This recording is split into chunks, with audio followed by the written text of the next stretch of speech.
St. Thomas University Journalism and the New Brunswick Beacon present The Basement Files. Hi, I'm Caitlin Duera. And I'm Anika Divenborden. Welcome to our last show of The Basement Files. Coming up, We have a report on tourism in New Brunswick. a predator fish sets its sight on New Brunswick waters. And I talk to you about the benefits of having a gym in the workplace. Summer is fast approaching, which means tourism season is getting underway. New Brunswick is known for its hidden treasures that many of its residents don't notice on a daily basis. Every year, millions of tourists travel throughout the province and admire its scenery. But tourists are not only visiting New Brunswick, they're also spending their money here. Nicole Vare examines the tourism industry in the province and how much revenue it brings in each year.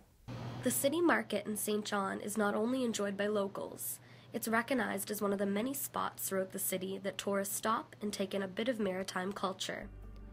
New Brunswick has a lot more to offer than many residents realize, and tourism in the province is something that continues to grow.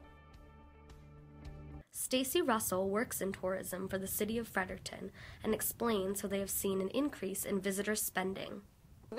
We just launched our 2012 results last week, and this would be 2012 was our best year to date. Visitation would have been the same as last year. We were on par with last year's numbers. However, overall spending was up. So we had, I believe it was a 1.5% increase with that. Whether people come to enjoy the heritage that lies in the streets, or take in a bit of history that still stands in New Brunswick, the revenue that tourists supply to the province while visiting is something that cities have grown to depend on. Here in St. John, we get about 1.5 million visitors every year, and that generates about $250 million in revenue for the city. Jillian McKinnon is the marketing manager for tourism in St. John. She says tourism is also a way many New Brunswickers make a living. 1 in 10 people in the province are employed in tourism, so you can imagine that's a lot of jobs, that's a lot of revenue that's coming in, taxes for the province. Although in the past, tourism throughout New Brunswick has mostly come from locals traveling within the province, that is continuously changing as more cruise ships are docking in the port city each year. Since more cruise ships have been setting sail to the port city, millions of tourists have been able to experience the heritage and culture in St. John. And although the port is known for its industrial roots, cruise ship passengers have the opportunity to experience New Brunswick's well-known sights. The Reversing Falls is an attraction many locals take for granted.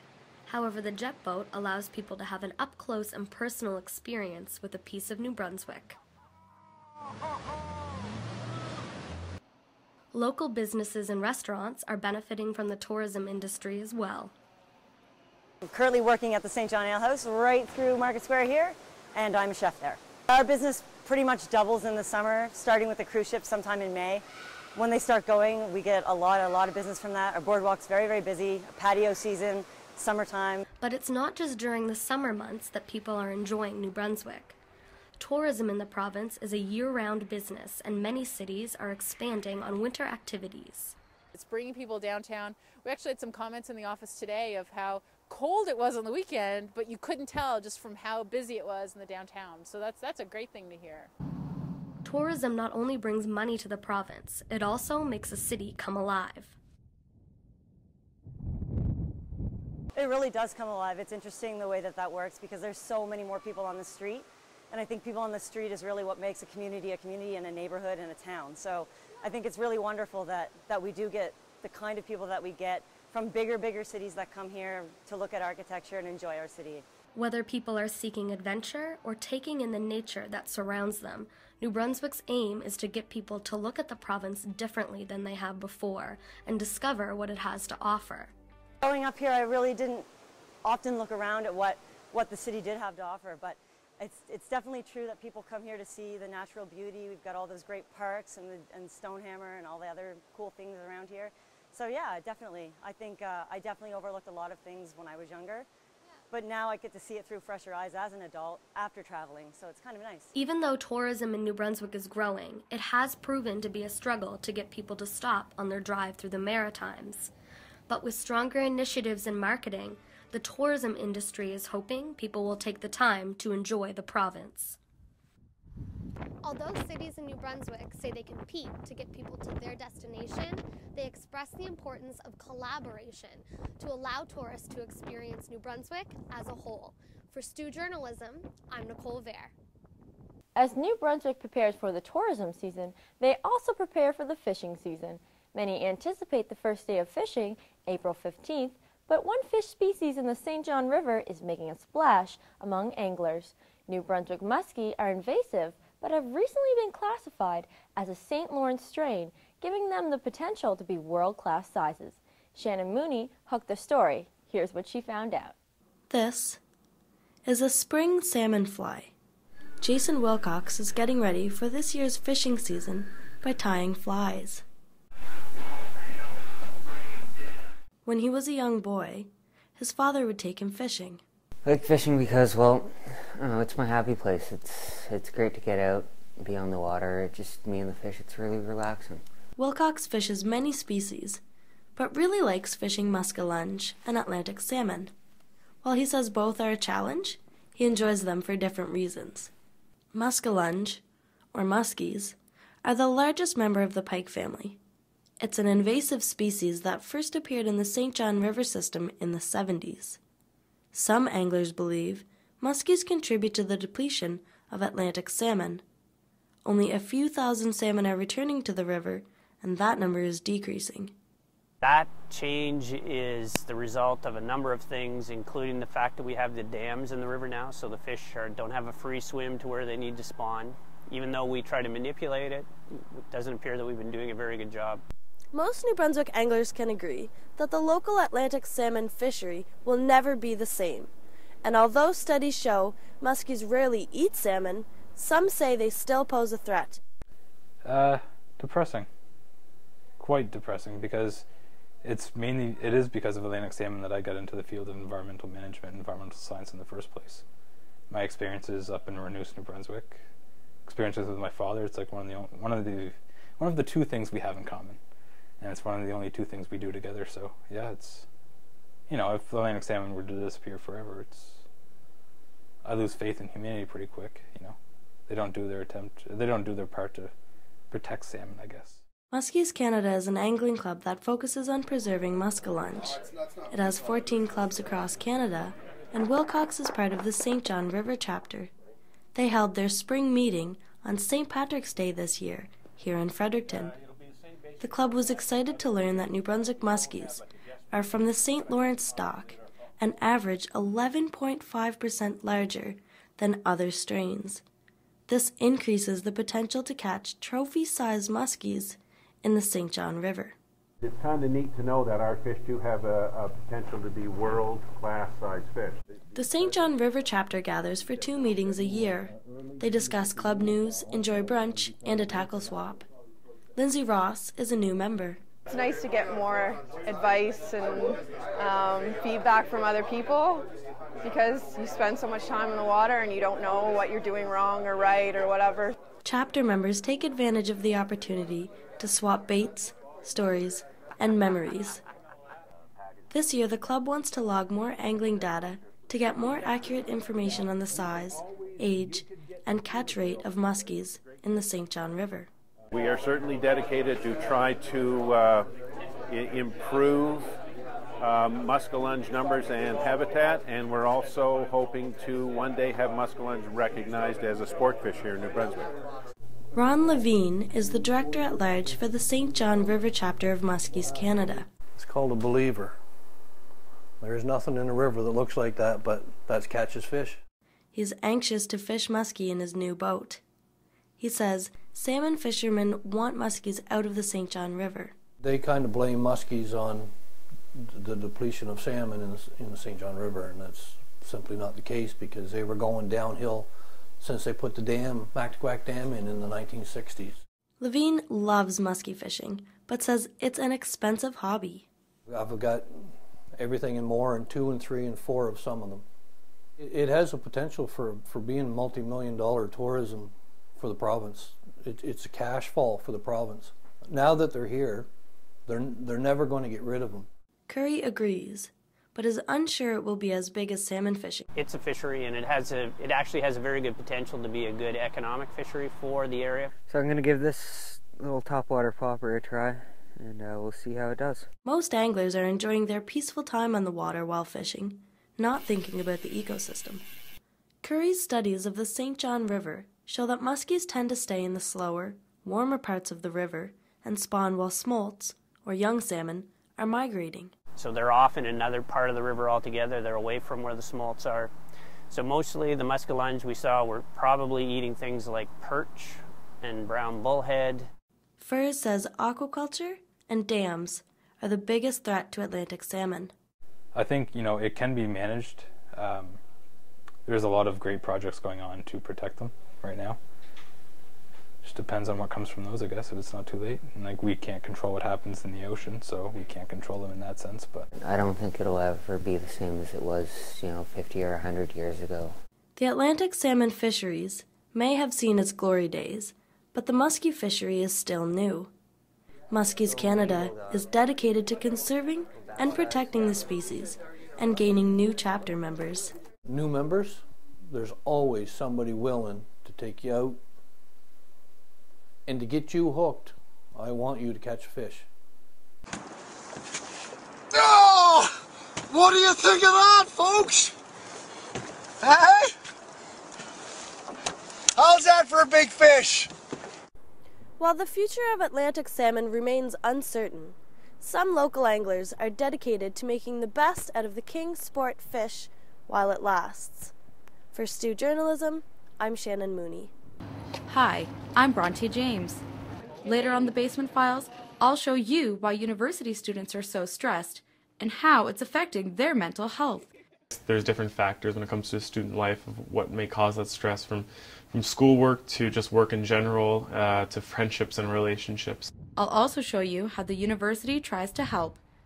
That's coming up on the Basement Files. The fountain in front of City Hall is getting a makeover, and council is receiving some heat for it. They set aside $600,000 for the project. Locals are shocked, and many have turned to Twitter in anger. In tough economic times, they believe there are better ways to spend that money. Physical activity is important in maintaining a healthy lifestyle. It can reduce sleepless nights, fight illnesses, and improve mental and physical health, which all contribute to better work ethics. Businesses in Fredericton are seeing the results of having gyms in their buildings to promote employee wellness. Caitlin Drora shows us the benefits of having a gym in the workplace. A healthy lifestyle is important for many different reasons. Eating right, getting enough sleep, and exercising regularly all contribute to a healthy heart and a healthy mind. Physical activity is proven to alert the mind and benefit work habits. Many businesses in Fredericton have gyms in their buildings, and the employees are making the most of it. The forestry complex has municipal and provincial workers. They've had a fitness center for the last 25 years. What once started out simply mats and a boombox now has several weights and cardio machines. The gym also offers classes at lunchtime and after work. A committee of employee volunteers runs the center. Terry Leonard is the fitness leader coordinator. She makes the schedules for the classes and gym times. We're still getting people that have worked here for 20 and more years that are still discovering it and going down and saying, well, yeah, I should have been doing this a long time ago. Employees pay to become members. They have access to all the equipment and the classes. Matthew Brophy is a forest tech at the complex. He likes having a gym at work because it's convenient. I used to go to Good Life up until last November, and it's just always so crowded there and so many people and expensive. So it's really nice to have this option here at work where it's just right here. You can go from work and inexpensive, and it's always pretty much just yourself. The Forestry Center gym may not be big, but for its 100 members, it's all they need. It's a great benefit to hear. There's no question it's a great benefit. We often are told that we're so lucky to have it, and I know we are. Roy Hayter owns FitWorks, a store in Fredericton that sells fitness equipment. He says fitness centers at work increase productivity. A lot of employers are finding that the employees are taking less sick time. They're more productive at work, because when they exercise, there's a lot more blood flow to the brain, so they're working better while they're at work. Hayter helps employers find plans to get their employees to exercise and has follow-up services. Employers like the RCMP. Sherry Dryden is the Division Fitness and Lifestyle Advisor for New Brunswick.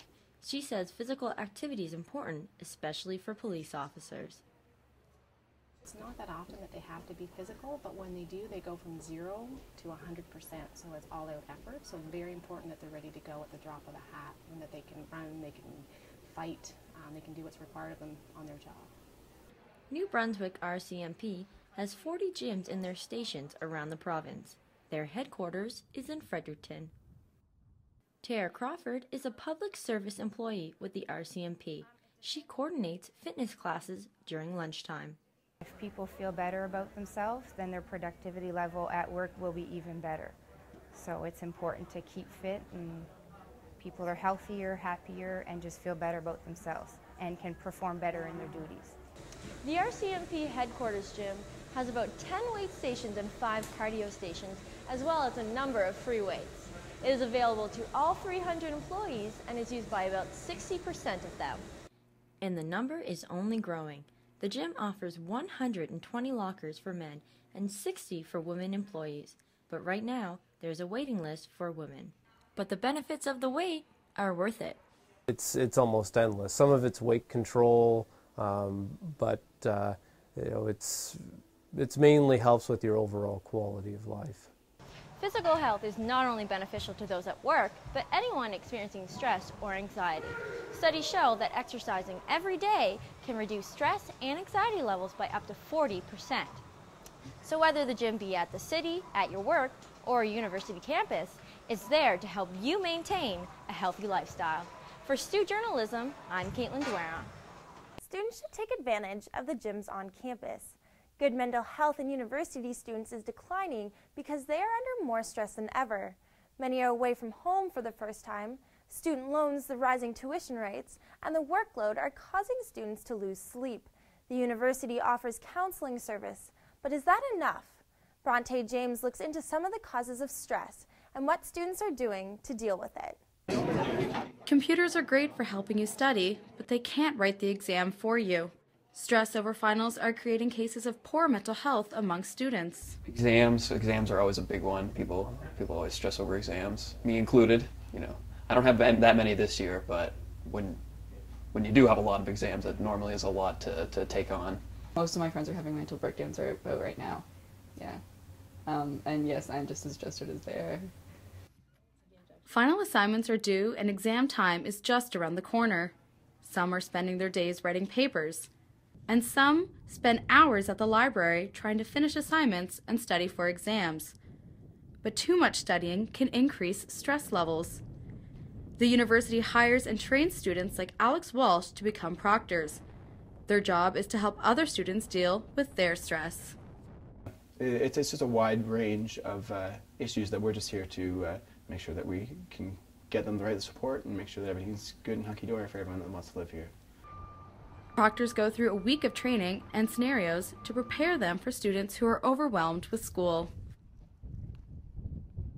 So it is a stressful job for us, but we're there to just make sure that there are people there to help them.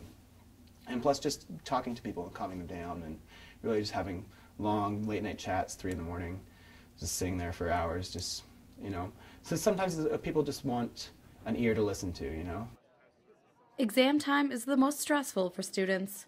Some have as many as 5 exams. Universities in Canada looked for a way to help students alleviate stress during exam time with something a little unconventional. The puppy room. Students can come and play with a furry friend and leave their stress at the door. Studies show how stress levels decrease when interacting with animals. It was such a success, it's being brought back. The puppy room is one example of the need to help university students deal with their stress, especially around exam time. However, some think this isn't helping the students, but rather the university is coddling them. An article in the Globe and Mail by Margaret Wente says university students have it easy. The article says how students should stop complaining and realize university isn't easy. Not everyone agreed with her and said students need a little extra help. Students can find the support at student help centers. Counseling services think more events should be held for those who need it. I think that that is a great idea. I don't think that, you know, having a puppy room is going to cure anybody of anxiety, of mental health problems, but as something that for a period of time helps distract people and relax people, I think that's a fantastic idea. Exercise is also a way students can take time to help relieve stress. Fuller says it's something they forget about. And so people tend to make this trade-off of, I will stay up, you know, late and study, sacrificing my sleep, not realizing that by doing that, you are impairing all of the cognitive and intellectual functions that you need to perform well on that exam. Student Union is doing their part to make sure awareness is raised on campus. Statistics are showing between 1 out of every 4 individuals deal with mental health issues. So out of a small group of friends, there's someone in there who has the possibility of dealing with those kinds of issues. So it's something serious that I think we need to make it aware, and not something that people think is that negative. It's something that a lot of people deal with, and we have to be, I guess, aware and serious about it and know how to deal with it. Every student deals with stress at some point in their career. Some handle it better than others. The university offers their support with things such as the puppy room and counseling services, but there is still an evident decline in student mental health. For STU Journalism, I'm Bronte James. Something else that isn't helping students deal with stress is the weather lately. April showers should bring May flowers, but our April flurries may have those flowers on delay. Fredericton has received a lot of snow so far this spring, and more is set to come this weekend. So you might have to keep those winter coats out for a little longer. Later on the Basement Files, I step inside the farmers market to see what changes have taken place over the last few decades. Now crafts and non-agricultural items compose the majority of the market. The market has become a social event with more crafts and produced foods. Although these things draw the customers, farmer vendors are worried about their future. Local foods are not always favored, but many of the regulars remain committed to their produce vendors. And some farmers choose to remain hopeful as the younger generations are becoming more interested in local products. That's coming up on the Basement Files. Fredericton.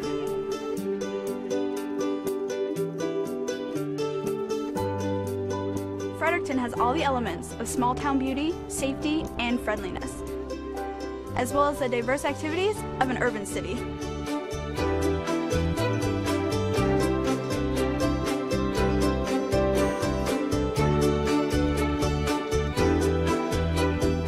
There's a walking trail that runs throughout the city, and of course the beautiful St. John River.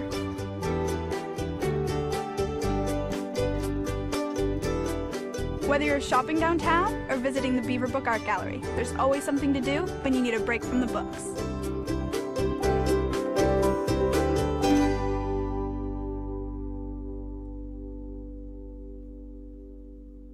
The Fredericton Farmers Market brings out hundreds of people every Saturday, but is it the same market residents enjoyed 50 years ago? Once treated as a local grocery store, it's now turned into a social venue. More go for trinkets and entertainment, and less for the fresh produce. Anika Divenvorden explored this idea. $4.35, please. Do you need a bag? It's become a place where locals go to socialize.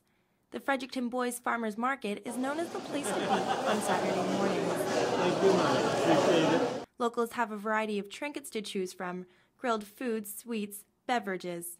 And then there's the local produce. 50 years ago, the market was made up of local farmers. Their fresh fruits and vegetables drew the customers. Today, that doesn't seem to be the case. Karen Davidge and her husband own Good Spring Farm. $3.40, please. They've been bringing produce to the market for the last 33 years. If you look around, if you really take a look at what people are carrying, you will discover that not very many of them are carrying shopping bags with much in them, like groceries. more food options are available, and that's what attracts customers. Donairs, and my kids like steak on a stick. Samosas and juice. And then there are those who come to socialize. It's more, I believe, more of a social thing than people do buy, and the vendors do well outside in the summer, and the vendors do well inside, but it's a chance for those who don't get out a lot to go somewhere where they know they're going to see people that they grew up with, they went to school with, they used to work with. The market is moving away from agriculture. That's a challenge for the farmer vendors. The majority of the vendors were agriculturally based and some crafts. Now crafts and non-agricultural items compose the majority of the market. Grill vendors have also become a big hit at the market. Outside, the mixture of grilled foods is mouth-watering. Locals line up waiting for a taste. Davidge says it's good for the market, but not for the farmers. Barbecue section and all of that outside the food alley, that's a huge part of the market. But unfortunately, people are eating that and not buying agricultural products. David Coburn sells apple cider at the market. He's the 4th generation of his family to do so, but the market is shifting its direction when it comes to products. Customers have new demands. Processed foods are more popular than natural foods. Coburn adjusted to the change. We've been in the apple business since 1875 on our farm and used to sell primarily apples in here. And that's evolved now, and as you can see, we're now just selling apple cider. More locals come to the farmers market every Saturday morning for that social aspect and maybe a trinket or two. This doesn't necessarily mean they don't pick up a fresh fruit or vegetable while there. Some farmers believe the local produce section in the market is in fact growing. Fewer locals may rely on the market for all their groceries, but many of the regulars continue to be committed to their local produce vendors. Some farmers continue to go to the market all year round to please those regulars. Heather Rhymes is with Gagetown Fruit Farm. They've been selling produce at the market for the last few years. We started with chocolates because I'm a chef. I do pastries and that kind of stuff. So we started with that and kind of graduated up to produce and bread and all the other stuff that we have, cider. Rhymes says their business wouldn't survive without the help of regulars. They're a 3rd-generation farm. All their foods are produced right at home. They grow their own vegetables and produce foods using the milk from their goats. Daisy here also lends her milk. I've got to milk the cow before we come and feed a few other animals. But milking the cow is only one part of preparation for the week. Labeling and packaging take up most of Rhymes' time. The work pays off as these foods continue to attract regulars. I need to come every Saturday to get my bread and to get my sausages and meats, and basically that's why I come. And of course also you meet people here. Leslie Morrell is the manager of the market. She says it's a social event, but many regulars still rely on it for their fresh produce. The social aspect of this market is big, but it's also a part where they still come to pick up their produce, their local produce and fresh produce here. Some farmers at the market believe the number of local farming vendors has decreased over the last few years. Rhymes thinks it's improving. The younger generations are more interested and many now have gardens of their own. But most do believe a new customer base is going to the market. The younger generations, younger families. There's the hope of the market right there. Davidge believes there's hope for local farmers at the market. It's all up to this new generation of market goers. I am hopeful because of what I'm seeing with young families coming here to market and their young children and so on, and starting to set a family tradition. This market is an opportunity for locals to get out once a week, meet new people, and socialize with those they don't see on a daily basis. With that said, the market is definitely treated more as a social event today, but it's clear that's not the only reason why locals come out. Many regulars still depend on the farmers market for their local produce, and it's because of these customers that farmers continue to bring their produce to the farmers market every Saturday morning. For STU Journalism, I'm Anika Divenwarden. I'm Kaylee Moore. Coming up on the Basement Files, I'll look into the extinction of the paperboy as I follow the change over 3 generations. I'll show you the challenges and the fun. The dog ran full speed up, grabbed the paper before I could even chuck it down, grabbed it out of my hand and ran back to their owner and gave it to them. That's coming up. I'm Robert Johnson, and later on in the Basement Files, I'll be bringing you a report on the resurgence of vinyl records and how a new generation has brought it back from the dead. Definitely over the last 4 or 5 years, been more of an interest in it, especially in new vinyl, amongst a lot younger crowd. Basically, our vinyl buyers up until that point were 35 plus. That's coming up on the Basement Files. The neighborhood paperboy is becoming extinct.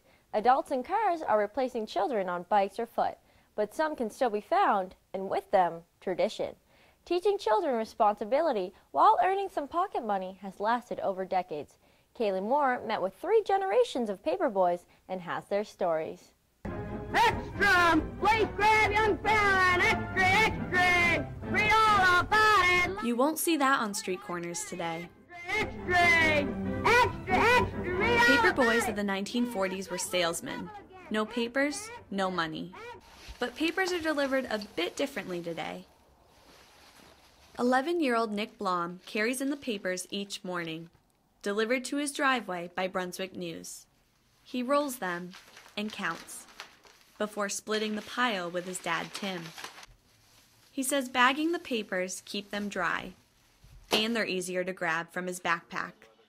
But by 7 a.m., only a few neighbors are awake. Thank you, man. You're welcome. Are you making it out good? Yeah. Good.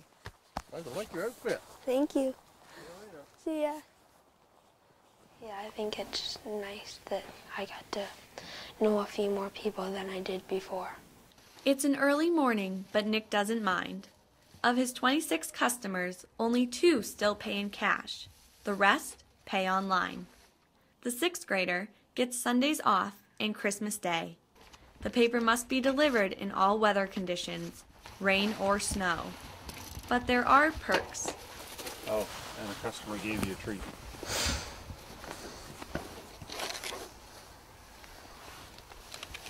Yay. I'll open that at home. Dad Tim says Nick's learning life lessons. Even if it's been a late night, you know, for whatever reason, could be hockey or friends, just, you know, you got to get up, do the papers. So the responsibility factor, and he makes some money at it, so that helps, and puts it away in a piggy bank, and something to look forward to. But something he doesn't look forward to. The cat ran at me, full speed, showing his teeth, sprinted all at me, so then I had to run. The next time we bought a water gun. That worked for a little bit, then we didn't see him for a while. Then I had a paper, and I didn't chuck it at it, I fake chucked it at it, and it ran away. Wonder if he'll be here today. Not today, says Nick after a clean getaway.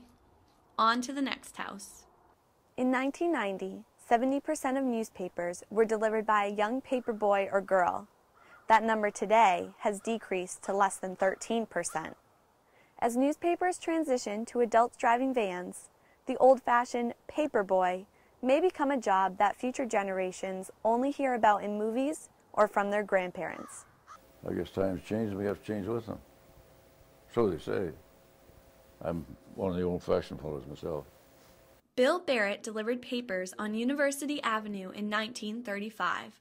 The 92-year-old recalls why he became a paper boy. Oh, well, just something to do and make a little bit of money.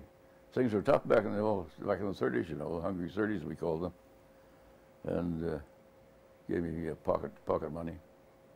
And not very much at that, maybe enough to buy a hardtack or something. Barrett delivered papers till he was 15, then joined the Air Force during World War II. But newspapers still played a role in his life. Yes, I remember when the war with Japan, we came back from overseas and we were posted to Summerside, PEI, waiting to go to the Far East to fight Japan, the Air Force.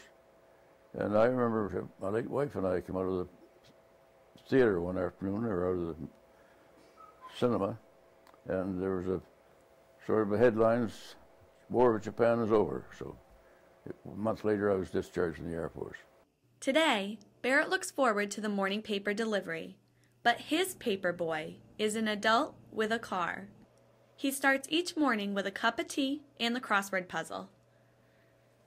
Barrett remembers walking through snowstorms, something Nick enjoys the most.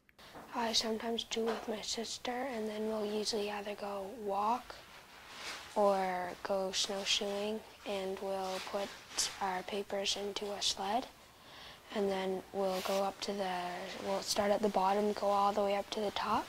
So then after we're at the top, we'll go down, and then there's a hill, so we'll slide down the hill. Nick makes the most of morning snowstorms.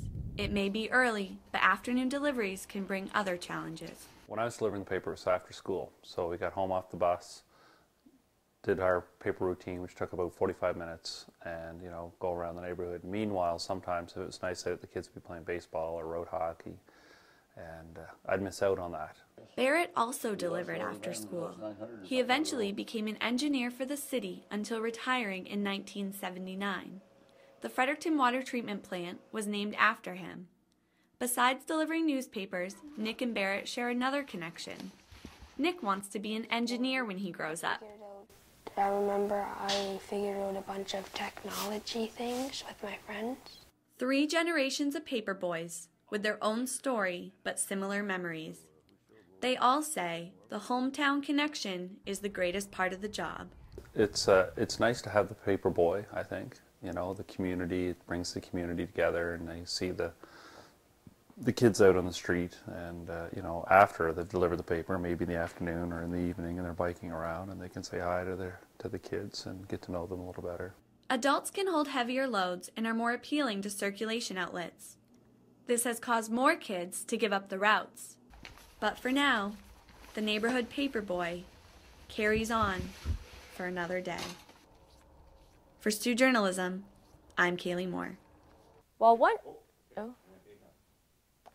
one tradition loses popularity, an old fad is resurfacing. It's been over 60 years since the first vinyl record was released, and today they are more popular than ever. Fredericton has seen a resurgence of popularity in vinyl sales in the past few years, and it doesn't seem to be slowing down. Robert Johnson takes a look into the new old phenomenon.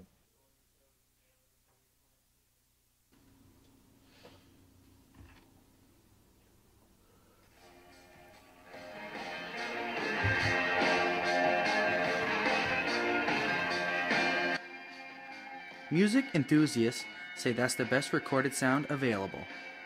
When your grandparents listened to music, vinyl was the only way to listen to recorded music. It was the main way to listen to music up until the late 80s, when CDs took over. It's now been over 2 decades since the digital era in music took over, but in the past few years, vinyl has made a strong comeback. Eric Hill, from Backstreet Records, has noticed a younger generation buying records, and he believes that's helping the resurgence in vinyl. There's definitely over the last 4 or 5 years been more of an interest in it, especially in new vinyl, amongst a lot younger crowd. Basically, our vinyl buyers up until that point were 35 plus. The one thing that really hurt the music industry was the internet. Fewer and fewer people are buying albums now with the easy access to free music. One of the problems with the iPod and downloading music is you don't have the feeling of owning an album and holding it in your hands. It used to be great buying a new record and getting the whole package that comes along with a new release. Eric Johnson is a second-year university student who loves nothing more than going to Backstreet Records and searching through the new releases and finding a new album. So I've always been a fan of the artwork and been a fan of the lyric sleeves and just being able to look at all the songs. But with records, it's just you get the same thing, but it's bigger. So if you're a fan of the artwork, you get it in a bigger size, and same thing with the lyrics, and just everything's bigger. So I've always just been a fan of that, and now that it's a collectible, it just makes it even more appealing. The resurgence of vinyl is happening all across the world, including Fredericton. The main reason for the success in Fredericton has been Backstreet Records. It's the only store in the area that sells used and new vinyl. Each week, it receives a variety of new albums. This year marks the 25th anniversary of the Backstreet Records located on Queen Street, and it's stronger than ever because of this newfound hobby, says Hill. But really in the last 4 or 5 years, more and more stuff is coming out on vinyl, and you see a lot more 15, 20-year-olds that are starting collections. I mean, and their interests are kind of all over the place, being new things by new bands, or starting a collection with sort of classic rock, the way people have, for the last 30, 40 years. Even local bands are noticing a demand from their fans to have their music released on vinyl.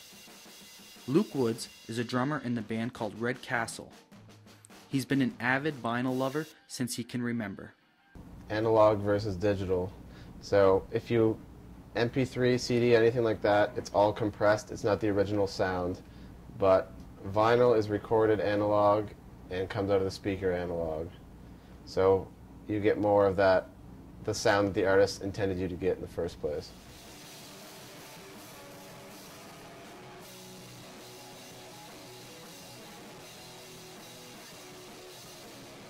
The budget is a little tight for his band, but once they have a little more money, they want to release all of their music on vinyl. Nielsen SoundScan reported that 2012 was the best-selling year for vinyl records in 20 years. Unlike VHS, beta, and cassettes, it looks like records are here to stay. Record sales have increased in the past 5 years in Fredericton, and they even outsold CDs at Backstreet Records in 2012. It's an exciting time to be collecting vinyl. For STU Journalism, I'm Robert Johnson. Hi, I'm Nick Murray. Coming up later in the Basement Files, we'll take an in-depth look at a Canadian sport. They play on ice, they play with skates, they have goalies, but it's not hockey. Tune in later to find out more. Obviously, there's a lot of similarities in the fact that it's played on ice and there's very similar equipment, but that's where we think the similarities end. It's quite a different game in terms of speed and skill, in terms of the gameplay. The girls really need to play as a team, and that's why their skill and abilities are pretty impressive. A Fredericton nursing home celebrates the life story of one of its residents. The emotional afternoon brought the York Manor community together. Kaylee Moore attended the narrative ceremony and has more. It's a celebration of life. Let me take you back. Wendell Edison Ketch, born February 16, 1930, is a resident at the York Care Center on Fredericton's north side. Today, his life story is presented to family, friends, nursing staff, and other residents. It's called a narrative ceremony. Volunteers spend months with a resident recording their memories.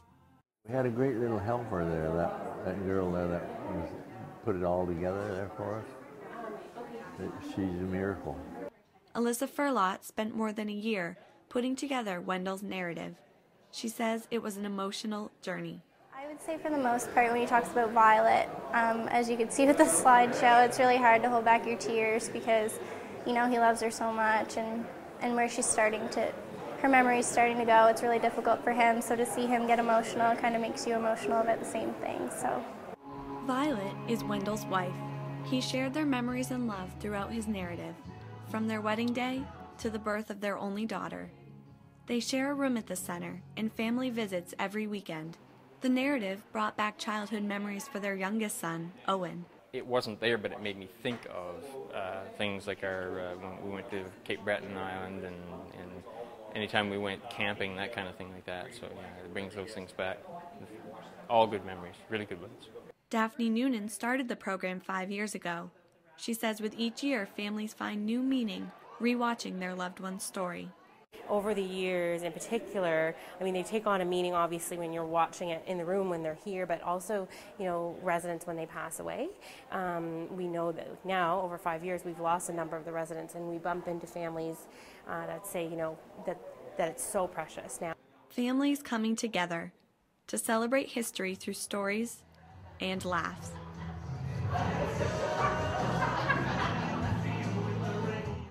Nurses embraced Violet and Wendell after learning their stories. As for Alyssa's experience, it was amazing. I joke with them and tell them they're like my honorary grandparents now because I know so much about them. A tearful afternoon, but Wendell says he'd like to do it again. Just a lot of fun all the way, everything. Wasn't nothing boring about it. No, what was it about it? Families leave their tears in the Friendship Center, but take the story of their loved ones to hold forever. For STU Journalism, I'm Kaylee Moore. The Canadian Ringette Championships were in Fredericton last week, and 44 of the top teams in the country competed for 6 days to crown a champion in 3 divisions. As Nick Murray shows us, while ringette may not be as popular as hockey, the ice sport is getting some serious enrollment across the country. For many Canadians, a Zamboni cleaning a fresh sheet of ice means only one thing: there's hockey to be played soon. But for another group, it means something entirely different. Game on.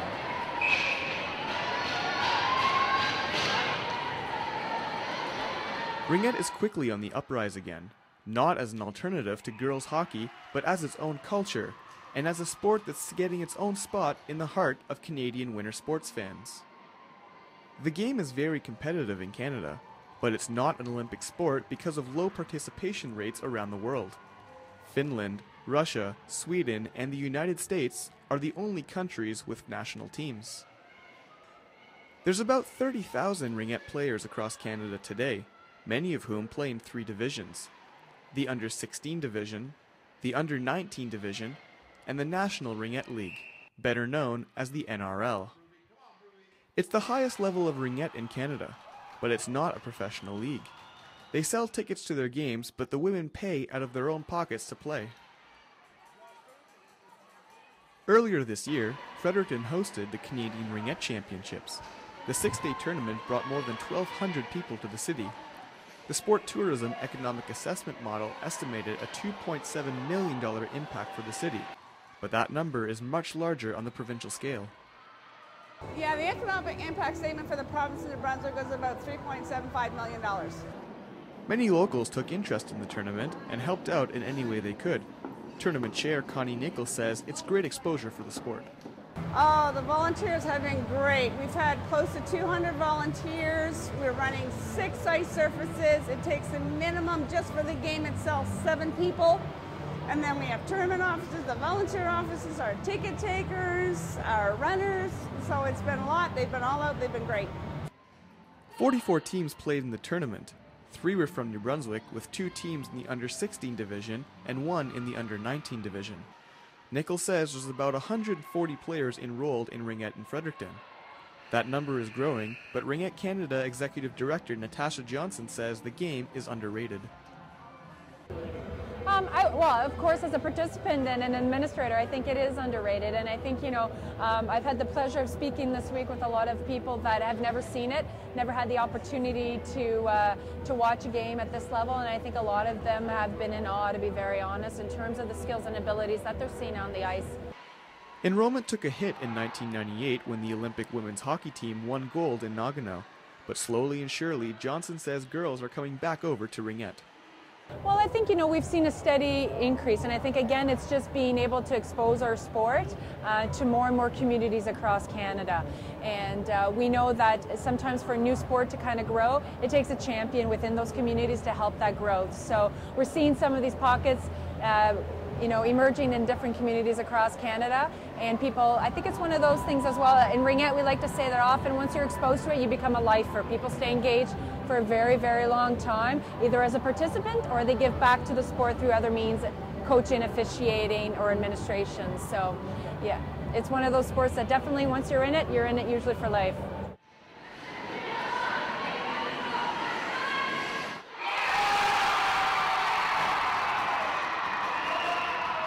The Calgary Wrath won the NRL final in overtime with that goal by Amelia Hradsky. Ringette players get asked all the time how their sport is different from hockey, and they'll tell you every time that the two are not at all the same. Actually, many of them would openly challenge a hockey player to a friendly game of one-on-one. This is a special year for the game of ringette, as the Canadian-invented sport celebrates its 50th anniversary. From the turnout at the Canadian Championships, the next 50 years looks promising as the sport breaks away from its hockey-like stereotype. For the Basement Files, I'm Nick Murray. That's it for this year's Basement Files. Thanks for watching. It's been a great year.